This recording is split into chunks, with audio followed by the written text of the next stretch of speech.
One day, a lonely frog went to a fortune teller to find out if he would always be as lonely as he was. The fortune teller looked at the frog and said, "Soon there'll be a young lady who will want to know everything there is to know about you." Well, the lonely frog got all excited, and so he kept asking more and more questions about this girl who would want to know everything about him.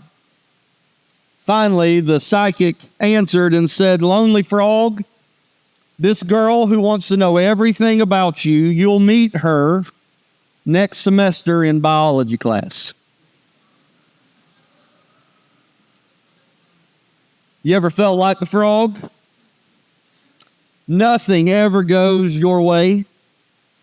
Just when something good seems to happen, it's yanked out from underneath you and instantly turns bad.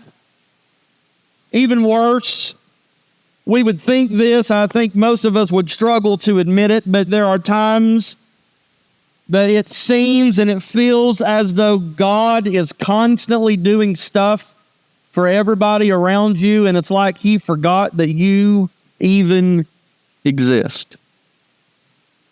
Today, we're going to start a new series through an Old Testament book called the Book of Esther. So if you have your Bibles, I'll invite you to go ahead and turn to the Book of Esther. If you're in the Old Testament, it's Chronicles, Ezra, Nehemiah, and Esther. If you hit Psalms and Job, you have gone too far. If you didn't bring a Bible with you, there should be one in the seat back in front of you, and I would encourage you to use that. And if you don't have one, feel free to take that one with you whenever you go.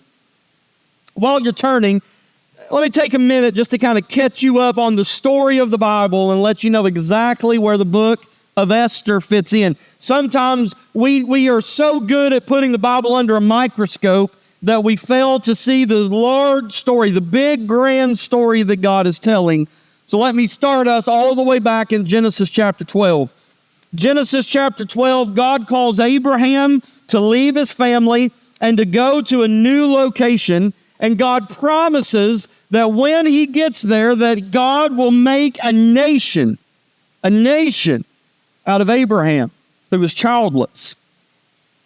This nation that God created, that he starts from Abraham and Sarah, of course, is the Jewish nation. You fast forward a little bit, and Abraham's grandson, Jacob, had 12 sons, and what you learn is that 11 of them hated one of them. And so they sold their brother Joseph into slavery, and Joseph ends up in Egypt, and over time, and God's working in his life, and God moving in Joseph's life, Joseph goes from slave to second in command in all of Egypt. Well, the brothers come and they follow because of hard times. And so now all of Abraham's descendants are living in Egypt, not in the land that God had promised. Over time, and Pharaoh changes, the Jews went from being equal citizens to being slaves. And the Bible tells us that the Jews were slaves in Egypt for 430 years, until God raised up a man by the name of Moses. And Moses, through God's help, frees the Israelites from Egyptian control. After that, the Jews, they wandered in the wilderness for 40 years. Moses dies because of disobedience to God. And then Joshua, his predecessor, Joshua follows in Moses' footsteps, and he leads them into battle. And Joshua clears out all of the ites who live where the Jews were supposed to live, and they now go into that promised land that God had given to Abraham. With me so far? Now, the Jews are back in the land that God had given them, but they're surrounded by all the other nations. At this time, the Jews operated very different than any other nation. Their governmental system was a theocracy where God was the leader, and He led them through priests and through prophets. But the Israelites started comparing themselves to all the other nations, and most of you know what they said. We want a king. God tells them how horrible of an experience it will be to have a king, and they said, we don't care, we want a king. And so Saul becomes the first king of Israel. Saul directly disobeys the commandment of God, and God's judgment, God's punishment on Saul is removing the kingly line from Saul's family, and David becomes the second king of Israel. And then after David was his son Solomon. But after Solomon, Israel has a civil war, if you will, and the nation of Israel, the 12 tribes, split into two separate kingdoms, a northern kingdom which had 10 tribes and a southern kingdom which had 2 tribes. Each kingdom, the northern and the southern, had their own sets of kings, and the southern kingdom had some good, some bad. The northern kingdom, all were evil in the sight of the Lord. In 712 BC, the Assyrians come in and they conquer the northern tribe of Israel. So the 10 tribes that were in the north, they get conquered and overtaken by the Assyrians. In 586 BC, the Babylonians come in and they conquer the southern kingdom. All right, so northern kingdom is under Assyrian control, southern kingdom is under Babylonian control, until Babylon takes over Assyria, and now all 12 tribes are under Babylonian control, specifically under King Nebuchadnezzar. The Babylonians, they worked different than other nations. In fact, what they would do is, when they conquered a group of people, they would force that group to relocate somewhere else because it kept down rebellion and it kept down fighting, because they would take these people from the land that they had known, the only land that they had known, and they would move them somewhere else, so that way they were never settled, they never felt safe, and then it kept down uprisings. So the Jews are living in Babylon under Babylonian rule until 539 BC, when the Persian Empire whips the Babylonian Empire. So now the Jews are living in Babylon, but they are under Persian control. Now this is interesting, because the Persians had no beef with the Israelites. Their beef was with the Babylonians. And so what you find is, in the book of Ezra, Ezra gets close to the Persian kings, and he actually records for us that the Persian king, out of the Persian treasury, pays for Zerubbabel to go back to Jerusalem and to rebuild the temple that the Babylonians had destroyed. The government of Persia paid for the rebuilding of God's temple, and that's called Zerubbabel's temple.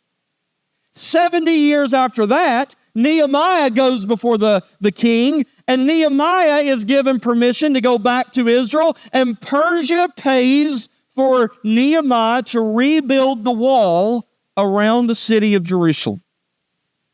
Here's what you got to know. The book of Esther fits in between those two events.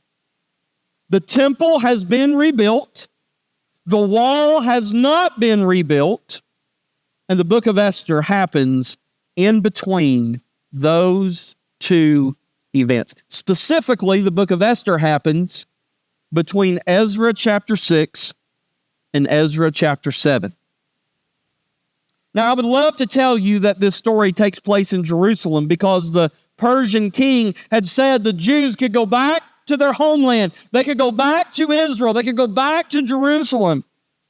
But unfortunately, this story takes place in Susa, which is the Persian capital. Even though the Jews had been released, many of the Jews chose to remain where they were rather than to go back where God had told them to be. Today, we're going to see the first 2 chapters of the story of Esther, and we're going to see it in 3 scenes. Before we get there, there's 2 things I got to tell you that is special about this book. There is something special about the book of Esther that makes it unlike any other book in the Bible. There is something unique only to the book of Esther that all other 65 books of the Bible don't have. You ready? Here's the first. The book of Esther never mentions the name of God. We're going to go through 10 chapters of this story of the book of Esther, and not one time in 10 chapters will you find the name of God or a miracle of God. You won't find God directly working in this book in a magnificent, miraculous way, and you won't even find his name. You won't even find the law of God mentioned in the book of Esther. The book of Esther is simply a story about a Jewish girl, her cousin Mordecai, and the saving of the people of God, the saving of the Israelites. So why would God write a book of the Bible that never mentions him? If the Bible is the story of God, and it is, how then is the book of Esther a part of that story when it seems to ignore the existence of God? When you read the story of Esther, it's as if God doesn't even exist. So why would that be? Well, that's the second thing I need to tell you about the book. The book of Esther is about the providence of God. The providence of God. Now, I'll go ahead and warn you, for the next little section, we're going to get deep and we're going to go into some theology, and this is very important. Listen, I promise you, if you hang through this and you wrap your heads around this, I promise you, it will change how you see God. Some things about God that you need to know. What is his providence? Well, the providence of God is actually a subset of his sovereignty. So what is God's sovereignty? Let's start there. Sovereignty is one of the attributes of God, and it's this. It is God's absolute rule, his absolute control over everything. God is the ruler of everything. The Bible states this as fact, and it's not even arguable. Psalm 115, verse 3. Our God is in the heavens. He does all that he pleases. What that means is there is no rival to him. There is no one saying, no, I don't think you should do that, or I'm not going to allow you to do that. No, God is sovereign. He has the rule to do what he wants to do. Daniel 4:35 says, all the inhabitants of the earth are accounted as nothing. And he, God, does according to his will among the host of heaven and among the inhabitants of the earth. And none can stay his hand or say to him, what have you done? See what Daniel's saying? Daniel is saying God is sovereign. Paul echoes this in Colossians 1:16 and 17, where he says, for by him, by God, all things were created in heaven and on earth, visible and invisible, whether thrones or dominions or rulers or authorities, all things were created through him and for him. And he is before all things, and in him all things hold together. The Bible does not back up from the fact that God is completely sovereign. What does that mean? What does it mean that God is sovereign? Well, let me kind of tell you what it doesn't mean, and that'll help you understand what it does mean. When we say God is sovereign, it does not mean that God meticulously causes every event to occur. We would say it this way: the American government is a sovereign authority over our 50 states. No other government has any authority within our borders. But the sovereign American government doesn't meticulously cause you to drive 55 miles an hour on US 23. I know that because some of you have passed me doing way more than 55 on US 23. And if you passed me, then you were moving, because I wasn't doing 55 either. You see, what happened is your free will decision to drive 70 in a 55 doesn't change the American government sovereignty in their authority over the land.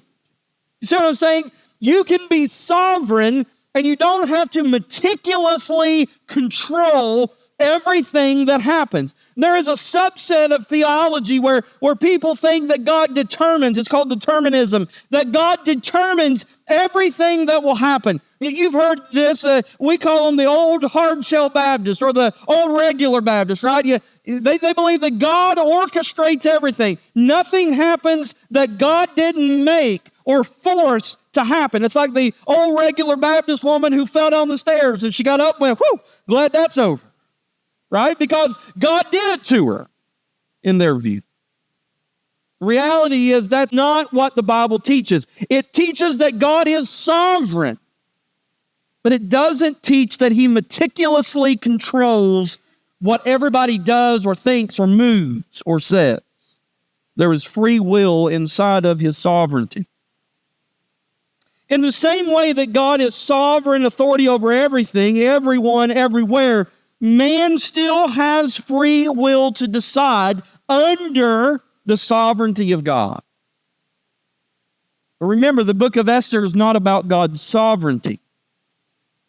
The book of Esther is about God's providence. Providence is a part of His sovereignty. Providence of God is God's active work in the world. Providence is His continuous activity in which He makes the events of the physical and moral universe fulfill His desires without violating the free will decisions of men. You see, you have to know this theology before you can ever understand the book of Esther. Because in the book of Esther, you're never going to see God's name. You're never going to see God's fingerprint. You're never going to see God's miracles. But you're going to see God on every page of the story. Because it's His providential hand moving. And He's able to, like a seamstress, take these things that by themselves don't work, and He's able to sew together the free will decisions and choices of men so that they come out to the end that God wanted. So why would God allow a book of the Bible to be written that never mentions His name, doesn't tell us any of His miraculous works? Because most of us will never see a Red Sea party. Most of us in our life will never be in a den where God miraculously closes a lion's mouth. Most of us will live our entire Christian life and we will never once be thrown alive into a fiery furnace where God just makes us able to endure it. But all of us will live a life like Esther and find God providentially moving behind the scenes. working out his good in a broken, fallen, fractured life. So let's jump into the book. Scene 1. The first scene of the book is what I call the king's scandal. King's scandal. Look in verse 1. Now in the days of Ahasuerus, the Ahasuerus who reigned from India to Ethiopia over 127 provinces. Now, Ahasuerus, you probably never heard that name unless you've read the book of Esther before, but I promise you most of you have heard him by his Greek name, Xerxes. All right? Xerxes, Xerxes. I'll never forget when I was at Bible college, they had a thing where if your church gave enough money, then they invited that pastor to come preach at chapel, whether he was educated or not. And there was one guy that he was, you could just tell was a country preacher, and that's fine. I love country preachers. But he felt like he was at a college campus, so he felt like he had to kind of up his game a little bit and preach different than he normally did. And so he started preaching to us from the book of Esther about all Xerxes. Xerxes. But anyway, all right. Xerxes, that's his Greek name. Ahasuerus is his Hebrew name. It says in verse 2, in those days when King Ahasuerus, when King Xerxes sat on his royal throne in Susa, the citadel. In the 3rd year, remember that's an important detail. In the 3rd year of his reign, he gave a feast for all his officials and servants. The army of Persia and Media and the nobles and governors of the provinces were before him. Verse 4. While he showed the riches of his royal glory and the splendor and pomp of his greatness for many days. 180 days. Now, pause there for a minute. Let me tell you what's going on. King Xerxes is hosting a banquet. And the purpose of the banquet is singular. He has one purpose for this banquet. You ready? His purpose is to show the leaders of Persia all the stuff that he has. So what he does is, in the evenings, they will have dinner, and then a parade starts. And from all over the kingdom, from India to Ethiopia, all of his stuff is being paraded through Susa. So while they're sitting there eating at the banquet, they all can see the stuff that Xerxes has accumulated. And he has so much stuff that it takes them 180 days for this parade to work its way through so that King Xerxes can show off everything that he has. Now, if you're like me, you're sitting there going, why? Like, what's the point? Why would you drag stuff from India to Ethiopia? Why would you drag it to the Middle East just to show a bunch of people what you own? Well, here's why. Xerxes' father had attacked Greece, and he got whipped, embarrassingly whipped. His name was Darius. And Darius had died since the defeat, and Xerxes had come to the throne with a vengeance. And Xerxes had one goal as the king of Persia, that he was going to whip the Greeks who whipped his daddy. And so Xerxes holds a 180-day banquet as a way to impress the nobles and the elites of Persia to prove that he had the stuff to be able to go in and whip the Greeks that his daddy never could beat. Jump down to verse 7. The Bible says drinks were served in golden vessels, vessels of different kinds. And the royal wine was lavished according to the bounty of the king. If you're a Gentile king, and there's no way to have a proper banquet without alcohol flowing. Verse 8. And drinking was according to this edict. Here's the rule on drinking. There is no compulsion. You know what that means? Shot till you drop. Drink as much as you want to drink. For the king had given orders to all the staff of his palace to do as each man desired. No matter what kind of drink or how much of it they want, you give it to them. Bottomless booze. Why? Well, a drunk noble is way more easy to convince to go to war than a sober one. Verse 9. Queen Vashti also gave a feast for the women in the palace that belonged to King Ahasuerus. You might remember from our parable series that I told you the banquets were only for the men. So because of that, Xerxes' wife, Vashti, decides to host a parallel banquet for the ladies. So the banquet had gone 180 days, and now we're in the final 7 days. This is the grand finale of a 180-day-long banquet of a parade of stuff. The final 7 days was Xerxes' way of winding down the party, and he gets a real whopper of an idea in verse 10. And on the 7th day, very important detail, when the heart of the king was merry with wine, he commanded Mehumim, Biztha, Harbona, Bigtha, and Abigatha, Zethar, and Carcass, the 7 eunuchs who served in the presence of King Ahasuerus. He commanded them to do what? Verse 11. To bring Queen Vashti before the king with her royal crown, in order to show the peoples and the princes her beauty. For she was lovely to look at. So the hammered king gets a marvelous idea for his grand finale.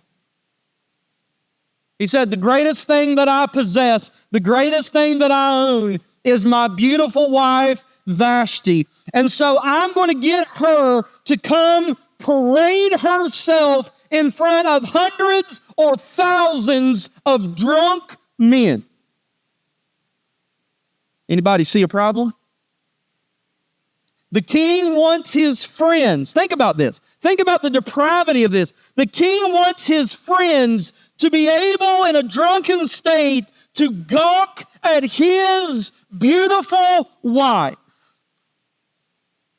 The text doesn't say anything about if Xerxes' intentions were for her to disrobe, but many scholars feel that that was implied. Verse 12. But Vashti refused. Good move, queen. She refused to come at the king's command delivered by the eunuchs. And at this, the king became enraged, and his anger burned within him. This is probably a very wise move by Vashti, but she really is in a no-win situation. And rather than reevaluating his stupid command and his dumb idea, the king doubles down. He becomes enraged. Verse 13, then the king said to the wise men who knew the times, for this was the way that the king's procedure toward all who were versed in law and judgment. Basically, rather than sobering up, he brings in all of his aides and he says, what do we need to do about this? And they're drunk too. Verse 15. Here's their suggestion. According to the law, what is to be done to Queen Vashti? Because she has not performed the command of the king Ahasuerus delivered by the eunuchs. What do we do with this woman? Verse 16. Then Memucan said in the presence of the king and of the officials, here's my idea, not only against the king has Queen Vashti done wrong, but also against all the officials and all the people in all of the provinces of King Ahasuerus. Listen, king, this girl didn't just disrespect you, she disrespected us. We wanted to gawk at her, but she wouldn't make herself available to us, drunks, at the bar. Verse 17.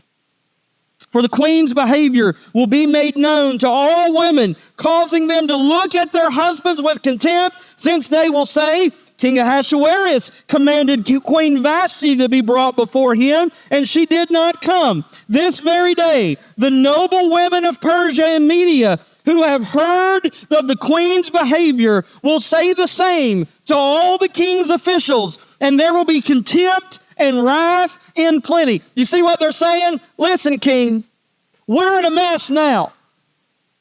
Your wife has lit a fire under every feminist in Persia.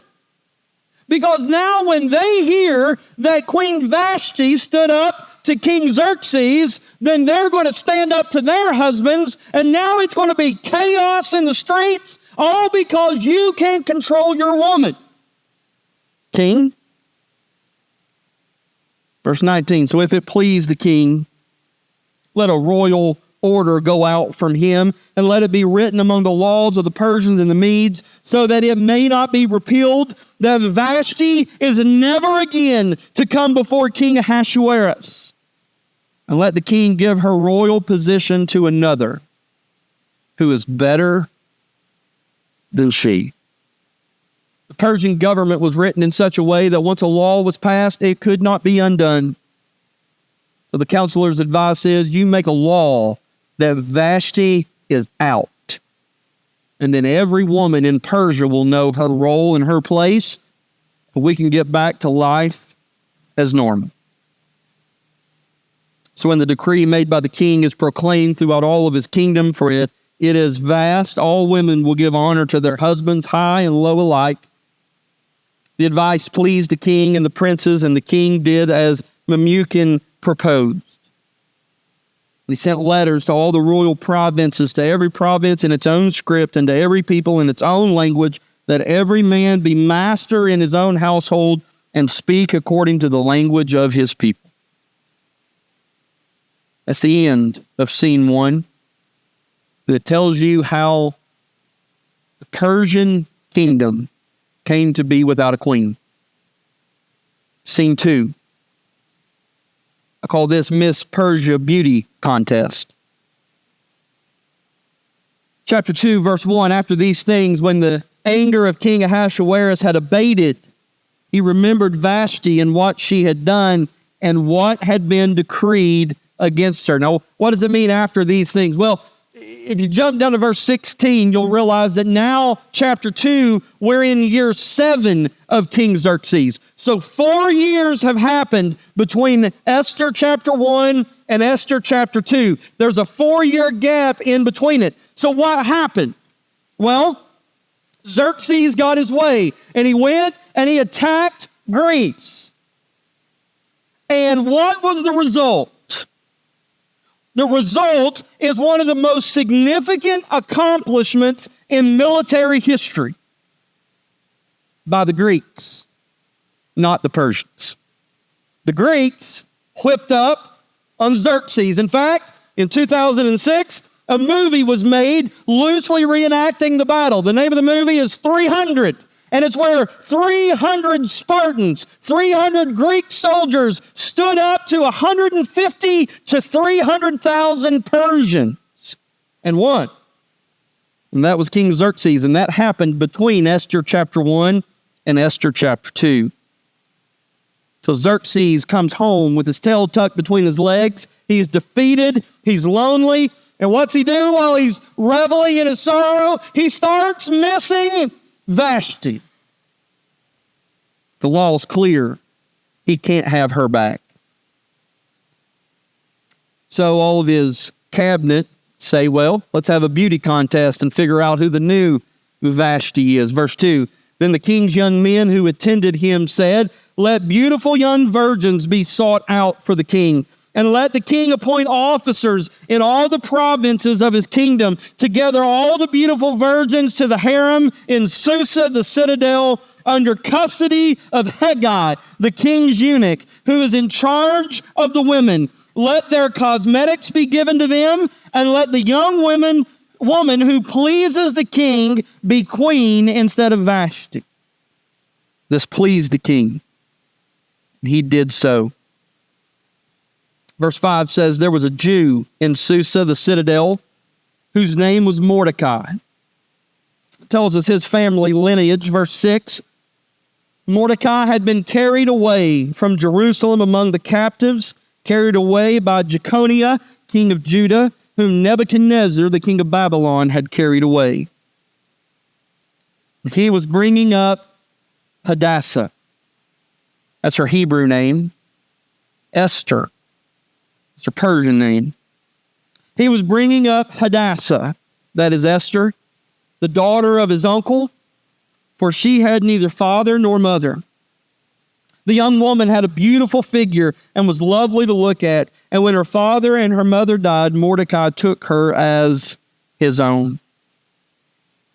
So when the king's order and his edict were proclaimed, and when many young women were gathered in Susa, the citadel, in custody of Hegai, Esther was also taken into the king's palace and put into the custody of Hegai, who had charge of the women. And the young women pleased him and won his favor, and he quickly provided her with her cosmetics and her portion of food, and with 7 young chosen women from the king's palace, and advanced her and her young women to the best place in the harem. Basically, the king has a eunuch by the name of Hegai. And Hagai's job is to keep all the king's women in order, to give them all the makeup that they need and all the beautification process that they need. And Esther, out of all of the women, earns the favor of Hegai. She was different than the rest. Verse 10, Esther had not made known her people or kindred, for Mordecai had commanded her not to make it known. And every day Mordecai walked in front of the court of the harem to learn how Esther was and what was happening to her.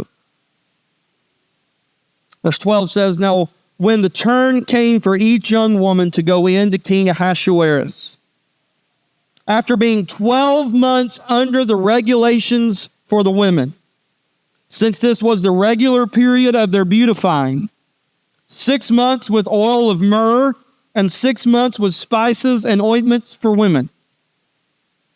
When the young women went in to the king in this way, she was given whatever she desired to take with her from the harem to the king's palace. Now let's pause just for a minute.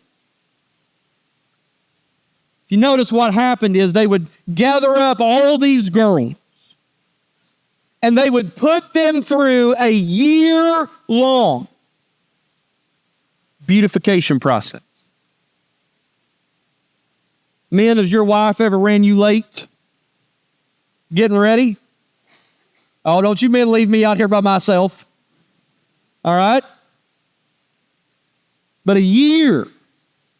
These girls did nothing for a year but beautify themselves. For what purpose? One night with the king. They spent all of the money to house, feed, beautify, care for all of these women for one night with the king. Look at verse 14. In the evening, she would go in, and in the morning, she would return to the second harem in the custody of Shashgaz, the king's eunuch, who was in charge of the concubines. Let me explain a little bit of what happens here. So these girls would be beautified for a 12-month period, and then the eunuch would say in the scheduling, now it's your turn. And this girl would go in, and we know all that entails here. She would spend the night with the king. Basically, there were 3 things that happened to her at the end of this, 3 options. Some of the women didn't impress the king. And so she would then remain his property for the rest of her life. He would never call her back to his bedroom again. He would never know her name. He would never know anything about her. This girl would never marry. She would never have a relationship with another man. She would never have children, and she would spend her days being fed and taken care of by the king's people and money. And she would die having spent one night with the king. Few women might impress the king, made a lasting impression on him. And so these girls would be what would be called his wives. And this would be a special harem where he knew their names, and on occasion they would be called by name instead of his queen. She would be called by name to come to his bedroom. But only one. Out of all of that, only one would be chosen to be queen. So when the turn came for Esther, the daughter of Abihail, the uncle of Mordecai, who had taken her as his own daughter, when her time came for her to go into the king, she asked for nothing except what Hegai, the king's eunuch, who had charge over the women, had advised. And now Esther was winning favor in the eyes of all who saw her.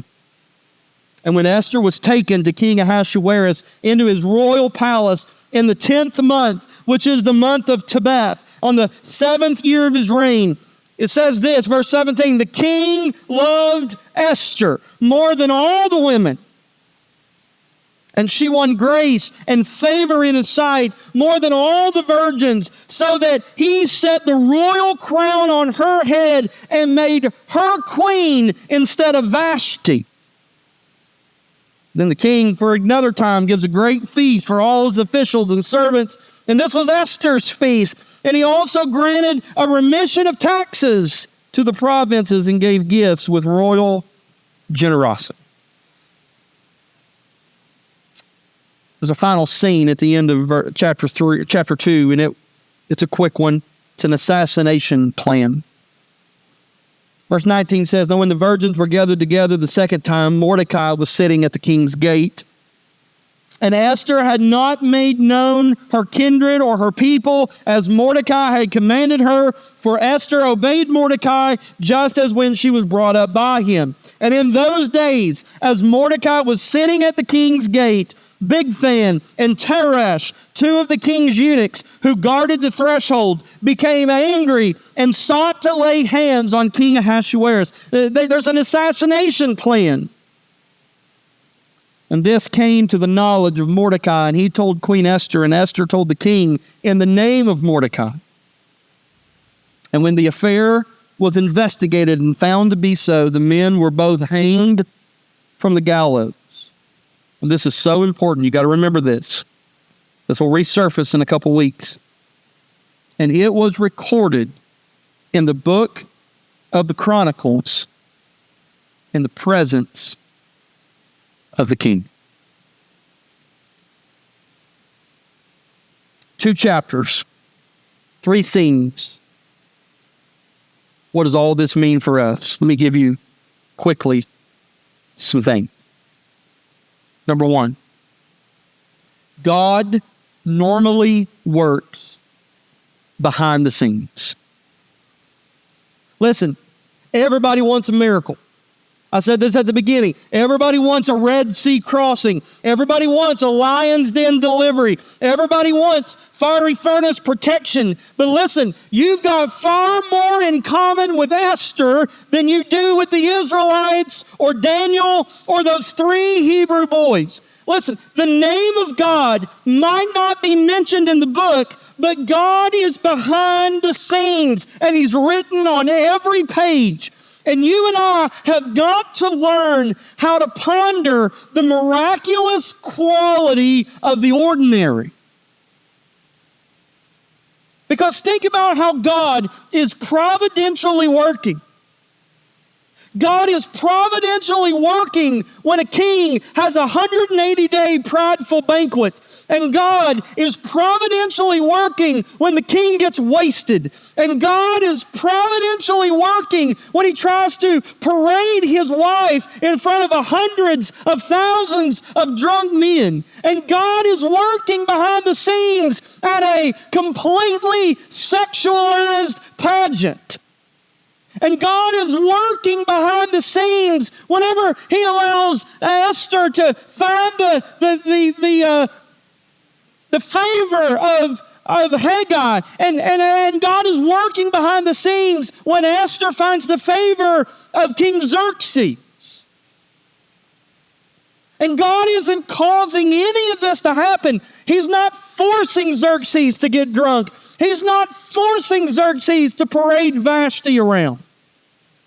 But God is so big. He is so big that he can work out his sovereign plan by providentially moving in the evil workings of men. Tony Evans said it best when he said, God is so big that he can hit a bullseye with a crooked arrow. So the first thing you've got to learn is God normally works behind the scenes. Number two, I think this story proves to us that alcohol makes us foolish. It is clear from this historical account that alcohol makes King Xerxes a fool, the greatest leader in the world at that time, and we see how foolish he is. And the Holy Spirit makes sure to inform us that his bad decision-making was a result of his use of alcohol. Listen, we all know that drunkenness is a sin, and today I'm not going to fight the fight on whether a Christian is allowed to take a drink or not. I'm not going there, but here's what I want us to think about. I think all of us would agree that we in our life should do whatever Jesus would do if he were here walking among us, going to Southside Church, living in Paintsville, Kentucky. I think we all would agree that we should do what Jesus would do. And instantly somebody goes, well, remember, Tim, when he was at the wedding, he turned water into wine. So what would Jesus do if he were physically here with us today? Good news is he told us.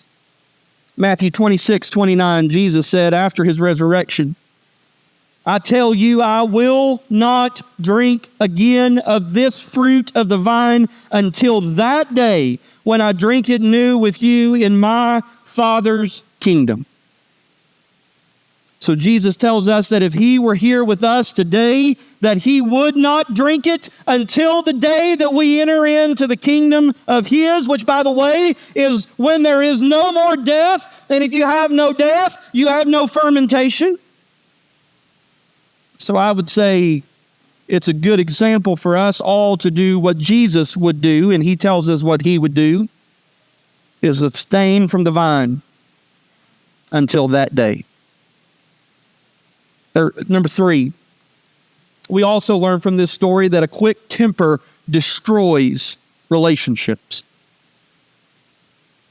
Xerxes has a quick temper, so what does he do? He makes an outlandish edict and destroys a relationship that in chapter 2 we learn he really valued and loved.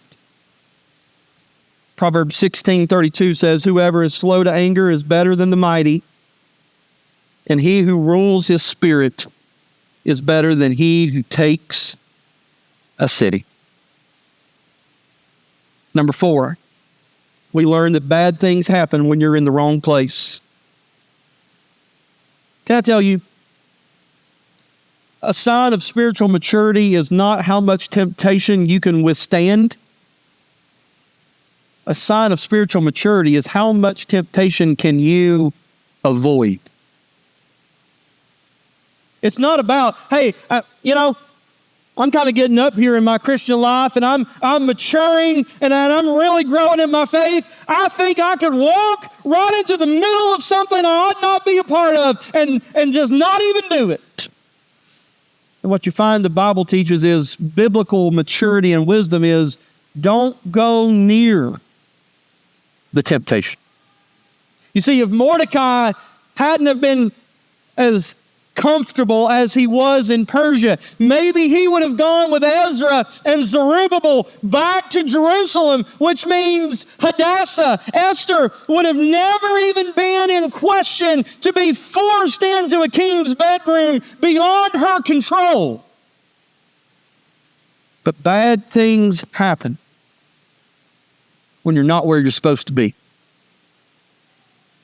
Number 5, the moral choice is the only choice. Xerxes is a Gentile king, and he has control of the Jews. And Mordecai, one of the Jewish slaves, hears of an assassination plot. Well, they're going to kill the guy who is in charge of me. How easy would it have been for Mordecai to just stay silent, not say a word, and let Xerxes get what Xerxes deserved? You can even hear Mordecai saying, maybe this is the hand of God. God is using these guys to assassinate Xerxes and to free us all from his tyrannical reign. You see, the moral choice was to submit to your leaders.